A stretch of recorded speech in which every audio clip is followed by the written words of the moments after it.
পাটখড়ি থেকে ছাপাখানা ও কম্পিউটারের প্রিন্টারের কালি কিভাবে তৈরি করা হয় তা কখনো দেখেছেন? পাট দেশের গর্ব হলেও এর কোনো দৃশ্যমান সফলতা অনেকেরই চোখে পড়ে না। অথচ জেনে অবাক হবেন, পাটখড়ি বা পাটকাঠি থেকেই বানানো হয় ছাপাখানা বা প্রিন্টারের কালি। কিভাবে বানানো হয় সেই প্রক্রিয়াটি চলুন দেখে নেওয়া যাক। প্রথমে সংগ্রহ করা হয় পাটখড়ি। এক একটি পাটখড়ির বান্ডল এনে কারখানায় স্তূপ করা হয়। কারখানার ছাদে রয়েছে চিমনি বা চুল্লির একদম উপরের অংশ। পাটকাঠির বান্ডেলগুলো একের পর এক এই চিমনির মধ্যে ফেলে দেওয়া হয়। মূলত চিমনির ভেতরটা গিয়ে শেষ হয়েছে ভবনের একদম শেষ তলায়। পাটখড়িগুলো সেখানে গিয়ে পড়ে। সবগুলো বান্ডেল ফেলা হয়ে গেলে শেষ বান্ডেলটির এক প্রান্তে পাটখড়িতে আগুন ধরিয়ে নিচে চিমনিতে ফেলে দেওয়া হয়। এরপর চিমনির ভেতর সব পাটখড়িতে আগুন জ্বলে যায়। ধোঁয়াগুলো ছাদের এই চিমনি দিয়ে বেরোতে থাকে। কাঠখড়ি এগুলো সব জ্বলে কয়লা হয়ে গেলে চিমনির নিচ দিয়ে সেগুলোকে বের করে আনা হয়। ভেতরে একজন কর্মী গিয়ে সবগুলো পাটখড়ি টেনে বের করে আনেন। এরপর একটি বড় চাদরে সেগুলো জড়ো করা হয়। সেখান থেকে চাদর টেনে কারখানার একপাশে স্তূপ করে রাখা হয়। পরের ধাপে এই কয়লা তুলে ঢেলে দেওয়া হয়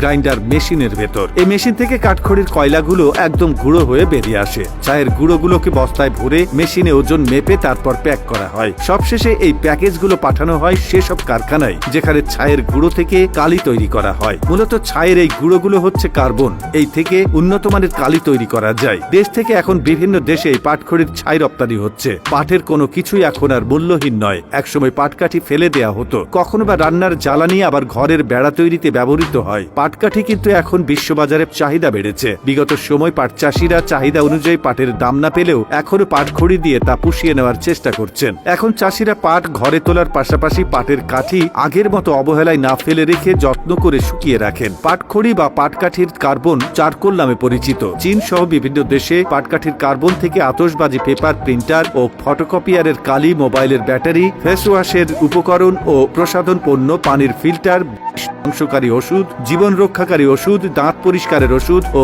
সার সহ নানা পণ্য তৈরি করা হয়। চারকোল বা কয়লা ছাড়াও পাটকাঠি থেকে অ্যাক্টিভেটেড কার্বন উৎপাদন করা হয়। ইউরোপে ওয়াটার পিউরিফিকেশন প্ল্যান্টে এর প্রচুর চাহিদা রয়েছে। দেশে প্রথম 2012 সাল থেকে বাণিজ্যিকভাবে পাটকাঠি থেকে অ্যাক্টিভেটেড চারকোল উৎপাদন শুরু হয়। সে বছরই প্রথম চীনে এই পণ্য রপ্তানি করা হয়। 6 বছর আগে পাটকাঠিকে ছাই বানিয়ে তার রপ্তানির পথ দেখান ওয়াংফেই নামের চীনের এক নাগরিক। বর্তমানে চীন ছাড়াও তাইওয়ান, জাপান, হংকং ও ব্রাজিলেও এটি রপ্তানি হচ্ছে। এছাড়া চারকোলের বড় বাজার রয়েছে মেক্সিকো, যুক্তরাষ্ট্র, অস্ট্রেলিয়া, কানাডা, জাপান, তুরস্ক, দক্ষিণ কোরিয়া, জার্মানি সহ ইউরোপের দেশগুলোতে। তো বন্ধুরা, এই প্রতিবেদনটি ভালো লেগে থাকলে আপনার ফেসবুক টাইমলাইনে এখনই শেয়ার করে রাখুন। সেই সঙ্গে আমাদের ফেসবুক পেজটিকে ফলো করুন। আর এই ভিডিওটি কেমন লেগেছে আমাদের কমেন্ট করে জানিয়ে দিন। আমরা পরবর্তী ভিডিওতে আপনাদের নতুন কোনো তথ্য জানাবো। এতক্ষণ আমাদের সাথে থাকার জন্য অসংখ্য ধন্যবাদ।